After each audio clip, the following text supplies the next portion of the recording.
We want you to plan for success. Welcome to Planning Matters Radio. Hello, and welcome out to another edition of Planning Matters Radio. I'll be one of your hosts today, Amber Richon, and I'm here with my lovely husband, Peter Richon. How you doing today, Peter? I'm doing well. Glad to see you. I mean, good to see you too. Guys, since COVID, Peter and I have done everything together. I guess for the past 20 years, we've pretty much done everything together. Still not tired of him yet, folks. Not yet. There's still time. All right. So today we're going to be talking about hot financial conflicts, right? People want to know that they can get trusted advice. They want to know that they can trust their advisor. So what are some hot financial conflict tips we can talk about today, Peter? Well, when I talk about financial conflicts, what I'm really talking about is where we are receiving guidance of what to do with our money, when behind the scenes in the financial industry, exactly the opposite is typically going on, or where there may be an inherent conflict in what we are doing or what our expectations with our money are versus what is actually happening behind the scenes, the old man behind the curtain. So there are a couple that I think are big. The bank mantra of saving your money, and then as opposed to that, what banks actually do when they get your money. The old Wall Street mantra of buy and hold. Is Wall Street, are mutual funds, in fact, following their own advice? And then there's the inherent conflict of interest regarding compensation. I think that professionals providing a service deserve to be compensated, but do you know all of your costs and fees? Are they fair? Are they fully explained? So you can actually make a judgment on whether or not you're getting what you're paying for. And then there's outright conflict in, unfortunately, fraud and identity theft and things that you just need to be very vigilant and careful about in the financial world. So we're going to be talking about all of those things a little bit today, important topics. But if you have any questions or concerns, we are local here in Central North Carolina, Fuquay, Varina. We are independent. We are fiduciaries. That means that we are morally, ethically, legally responsible for looking out for our clients' best interest whenever formulating plans and making recommendations. And we do offer a complimentary conversation, initial review, consultation, and we even put together that optimized retirement plan, no cost, no obligation. Just give us a call, 919-300-5886 if you'd like to take advantage. And that's a great way to take a bird's eye look at where your expenses are going to. We like to think we just put money in the stock market or enter an annuity and it just does what it's supposed to do. But having that report to be able to look at where your fees are going, who you're actually paying, and how much you're losing or gaining on the front side or the back side is very important. And that's what we do here at Richon Planning for free. So if you want to have that complimentary review with us, pick up the phone, give us a shout, 919-300-5886. Believe that anyone has the ability and everybody has the right to feel confident about their money and with their money if provided with good and accurate information. And so that's our mission at Richon Planning, is to provide that information so that you can know more about what's going on with your money and feel confident about it. So again, give us a call, 919-300-5886. You can visit online to do a little bit of background and research, find out a little bit more about us. RichonPlanning.com. It looks like richonplanning.com is our website directly, but if you just search Richon Planning online, you'll find plenty of information about us. Or you can ask Siri.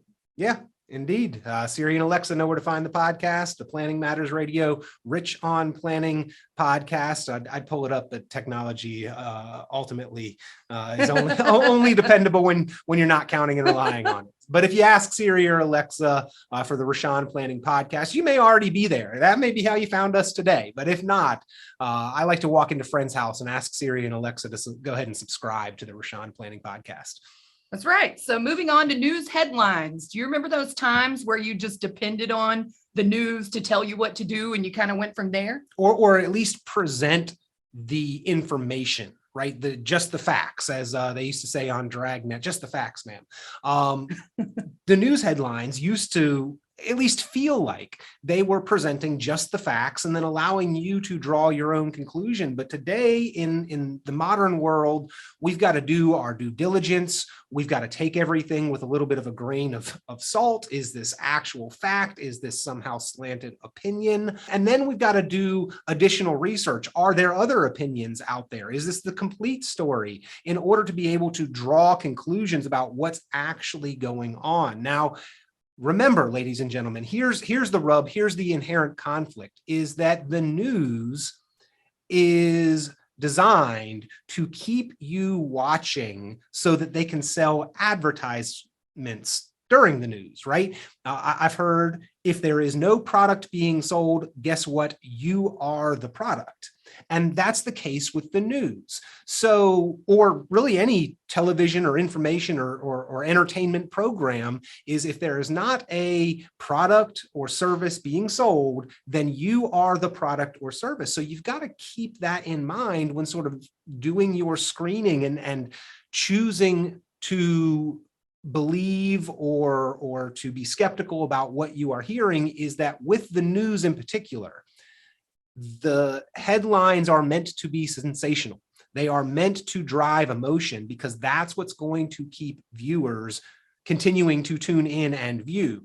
If they were plain vanilla, non-controversial, that just doesn't attract the viewership. And so as you are kind of looking for, where can I find a reliable source of financial information? What source can I choose to believe? Just keep in mind that A, the news is generic in nature. It's never specific or intended as guidance for your individual situation regardless. And then you are there because they are trying to drum up viewership. They've got to lead with what bleeds, is sort of the saying in the news world, because those are the things, those are the stories that are going to captivate and capture and retain attention. So just sort of be wary of that as you are looking for any kind of financial information, of what source you are choosing to rely on may or may not be specifically intended nor applicable to your individual situation. And that, by the way, includes this very program.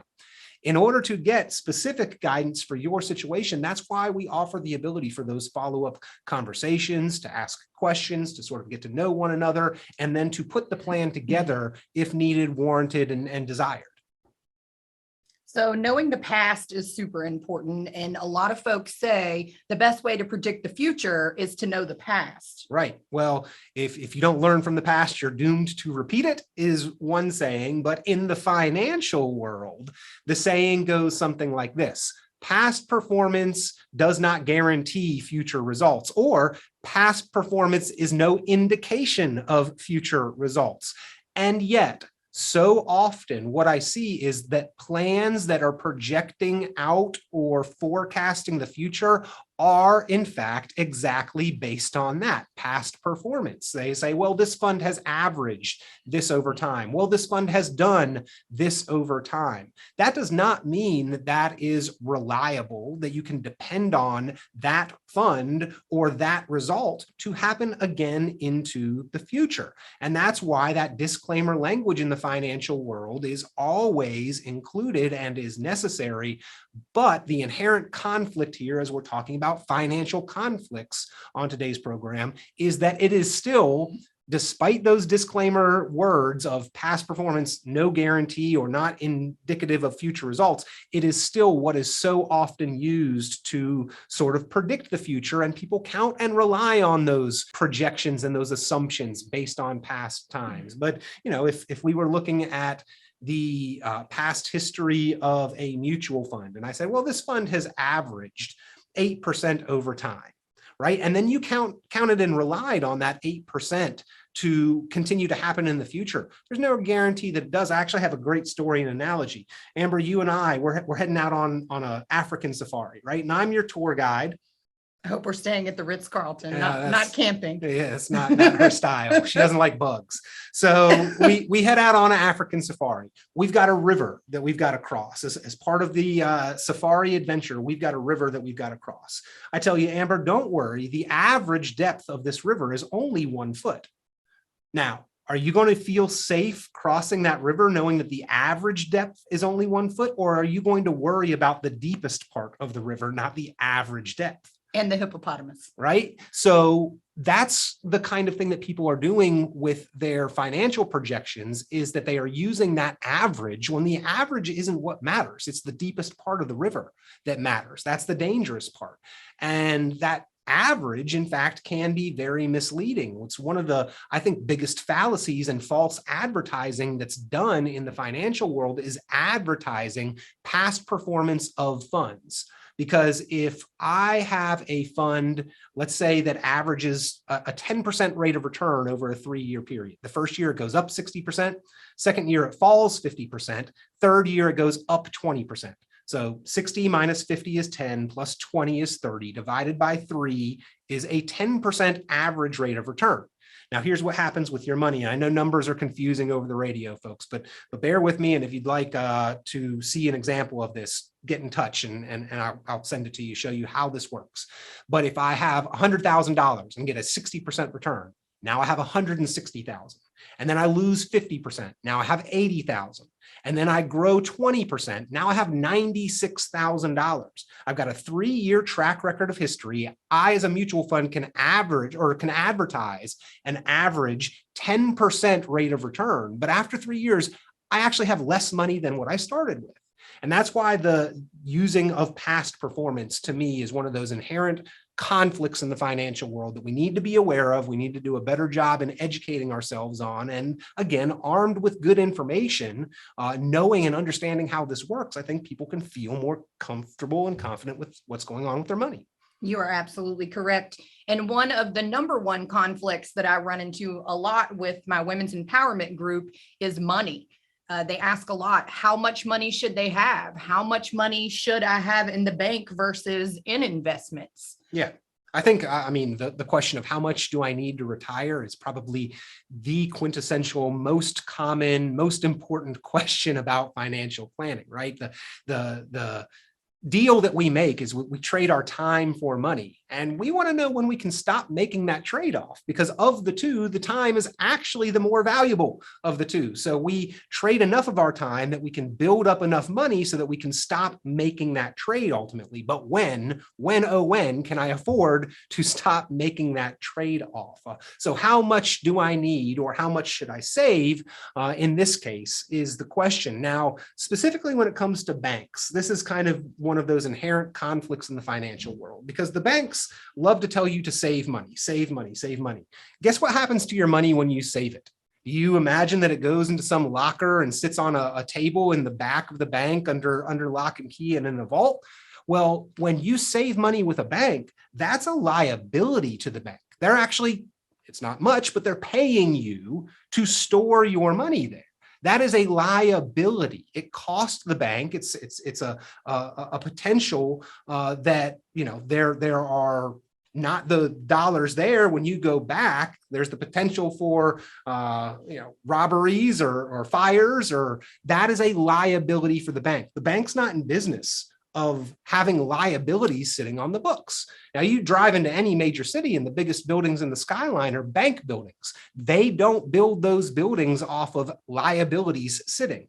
They, in turn, don't save the money. They've told you to save the money, save your money, save as much as you can. Well, guess what? When the bank gets that money, they choose and try to deploy it as quickly as possible. They don't want it sitting there as a liability. They try to create assets with it. So they loan it out. They invest it. That money that they're telling you to save, they're in fact doing the exact opposite with it. So that's kind of the inherent conflict in the financial world. Again, we hear that we should save money, save money, save money. I think there's an appropriate amount to be saved. You need to have that emergency account, right? 3 to 6 months worth of living expenses. But more than that, you're losing money safely, and it's a liability, not an asset. You're absolutely correct. They want you to buy and hold, but they do not always follow that advice No, themselves. not following their own advice. So let's talk a little bit about tax and legal advice, Peter. Yeah, well, I mean, again, standard language in the financial world is that this is not tax or legal advice. The financial recommendations do not constitute tax or legal advice. If you'd like tax or legal advice, consult your tax and or legal professional. Here's the conflict. Every financial move has tax and legal consequences. So how can I make a financial recommendation and de facto default offset the fact that I am not making any tax or legal recommendations? I absolutely, in fact, am. And as a qualified, experienced professional advisor, I better understand the tax and legal implications of the recommendations that I'm making.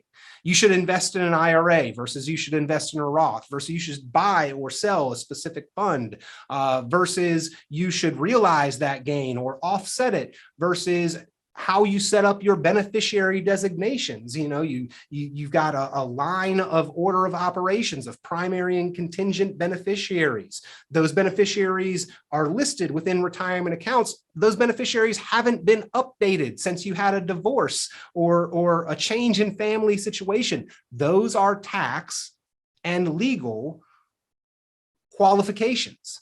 And when financial recommendations are made, it absolutely does, in fact, involve tax and legal consequences. And so unless your team of professionals, your accountant or CPA, your attorney, and your financial advisor are working in coordination for one of those professionals to just simply dismiss the other aspects of the advice that they're giving, you're not getting the best or comprehensive advice. You could have the absolute best professional, but if they're not working together or at least cognizant of how those impact and affect each and every aspect, then you're not getting the full service of what you're paying for. And so again, that's why we offer the complimentary review, because a lot of people kind of have incomplete advice or incomplete plans. And then one of the big parts of our service is that we work to optimize and complete your plan. You may have an IRA or a 401k or an investment account out there. How is it working in coordination with your total picture to make sure that you are making progress toward achieving your goals from a financial aspect, from a tax planning aspect, from a legal planning aspect? They all work together in coordination. And so the advice that you're receiving needs to as well.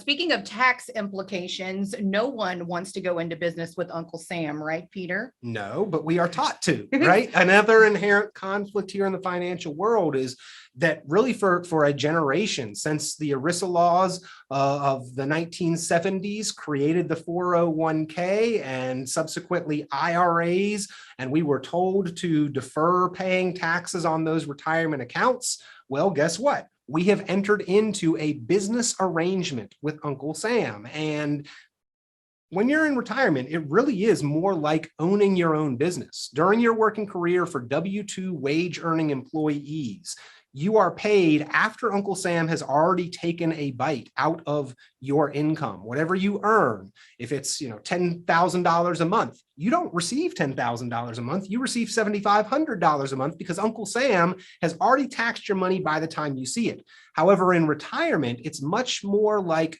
owning your own business where you take those IRA and 401k withdrawals.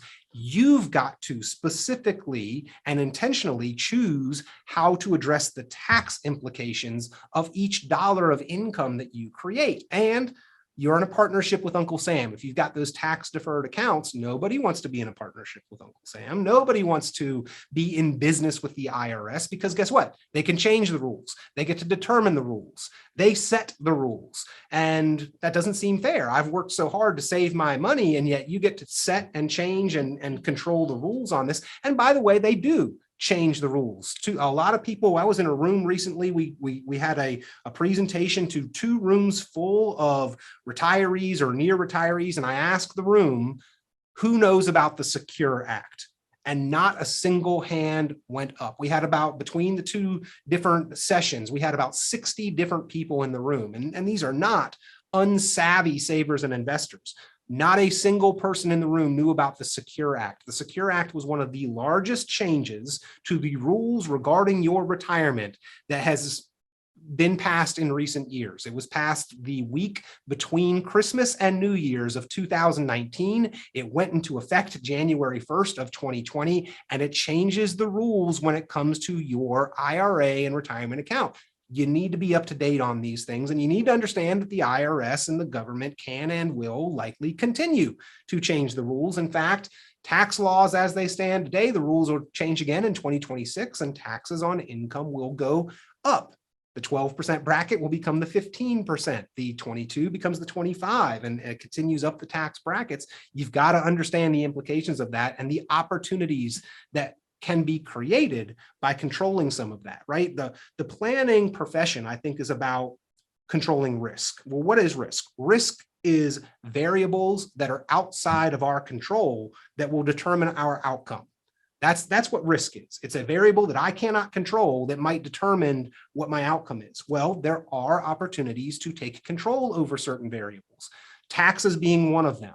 While we can't control what tax rates or brackets are, we can control when and how we choose to pay taxes. And oftentimes being a little bit proactive, choosing short-term pain and paying a little bit right now might result in a significant savings in the overall tax bill that you end up being responsible for. For those of you who are holding on currently to a traditional IRA and you have any questions about tax implications and tax rates, who are 100% excited to go up and are interested just to learn a little bit more for free about Roth conversions, pick up the phone and give us a call, 919-300-5886. And taxes are not the only way we can lose money from our accounts, right? No. Commissions, fees, Expenses. Compensations, Yep. Expenses. You got to know what you're paying and what you're getting for what you're paying for, right? And in the financial world, what I've found is that fees and costs and expenses are like the layers of an onion. And a lot of times people can see that outside layer, right? They know what the outside layer looks like, but it's hard sometimes to dig beneath the surface. And right there on the front page, the cover of your 401k statement or your brokerage account statement, it doesn't say you've paid X amount in fees, you've paid X percentage in fees. So that's one part of our financial analysis. It's a forensic dive into fees, costs, and expenses. And we can really identify how much your advice and your investments are costing you. There are certain vehicles out there that are very cost efficient.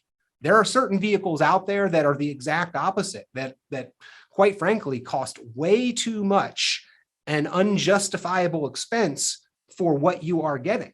And then there's the service fees on top of that. Are you getting the kind of advice that allows you to understand the difference between the two?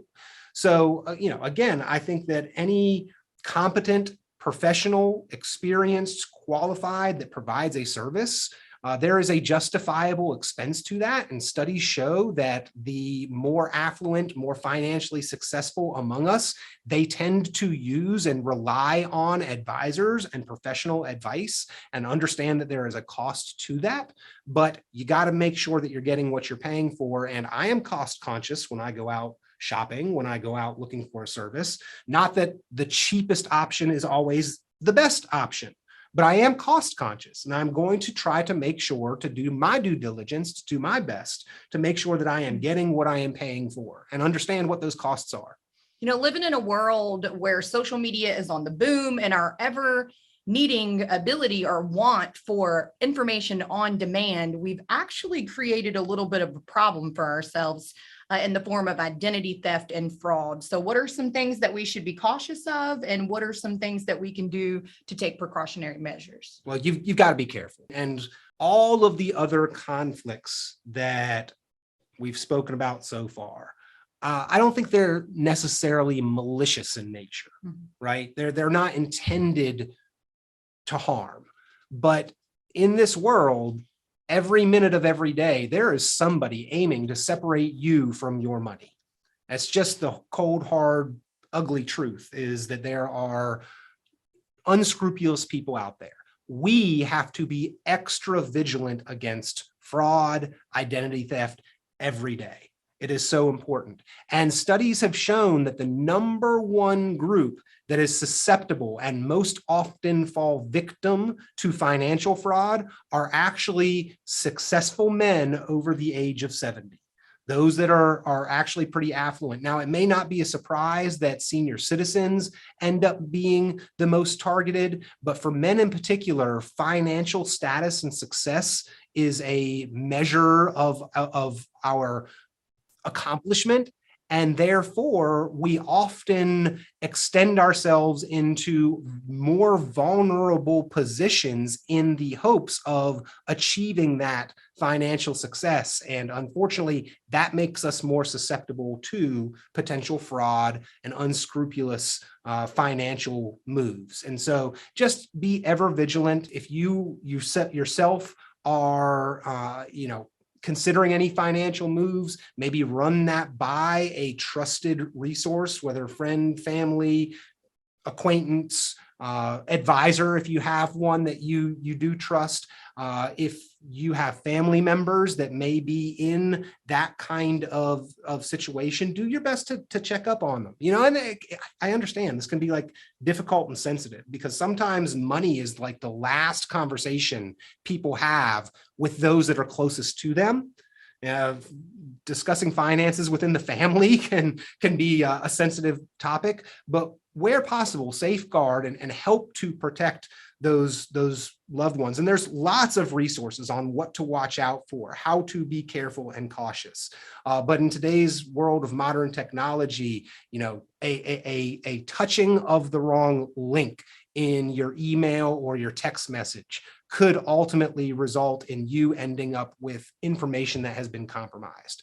And so we've got to be vigilant. We've got to teach others how to use those devices and maneuver in this financial world, and where possible, put safeguards in place so that we don't subject ourselves to that possibility. So, a lot of information on today's show, a lot of different things to kind of think about, to reconsider as far as financial conflicts, to watch out for as far as like identity theft and potential fraud. You've got to do your due diligence. And again, we believe at Richon Planning that anyone has the ability and has the right to feel confident about what's going on with their money. In order to achieve that, you've got to have good information. And that's our mission, is to provide that information to listeners, to viewers, to clients, to maybe not yet clients, but proactive savers and investors. If you're serious about making that financial progress, give us a call. We'll have a conversation, answer any questions you have as directly as possible, run a report analysis on your current holdings for you if you'd like, put that optimized retirement plan together for you. And all of that is before ever becoming a client, before any kind of cost, expense, or obligation. We will talk about what it entails if you choose to become a client and enter into that relationship. But we are not for everyone, and everyone is not a perfect fit for us. So that's what the initial conversations are really all about, to inform and educate you on if there is anything that we can spot and identify, or things that we would want to know if we were in your situation and working toward achieving the financial goals that are important to you. One of my favorite things here at Richon Planning is we actually take the time to get out into the community to teach you how to generate more money, not just wait around for you to show up and giving it to us so that we can invest for you. So I definitely appreciate you and all your hard work and everything that you do for the community, and every person who comes into Richon Planning, we treat as our family. So if you have an interesting show topic inside of you that you're just dying to get out, or something that you would like for us to talk about, pick up the phone and give us a call, 919-300-5886. We're also here for you to offer you a 1-hour complimentary financial review, whether in person or in Zoom. We'd love to sit down and talk to you, give you a better look or understanding of where you're going, or if it's just to see if you're on the right track or not. I've seen Peter turn plenty of people away and say, hey, guess what? You've done a great job. You've done a great job at planning. Let's stay on track. And if we have any questions or concerns, you can always bring them to our lap. Again, the telephone number is 919-300-5886. We'd love to chat with you. Thanks for tuning in for another amazing, informative show with Richon Planning on Planning Matters Radio. And we look forward to talking with you again next week. This has been Planning Matters Radio. The content of this radio show is provided for informational purposes only and is not a solicitation or recommendation of any investment strategy. You are encouraged to seek investment, tax, or legal advice from an independent professional advisor. Any investments and/or investment strategies mentioned involve risk, including the possible loss of principal. Advisory services offered through Brookstone Capital Management, a registered investment advisor. Fiduciary duty extends solely to investment advisory advice and does not extend to other activities such as insurance or broker-dealer services. Advisory clients are charged a quarterly fee for assets under management, while insurance products pay a commission, which may result in a conflict of interest regarding compensation.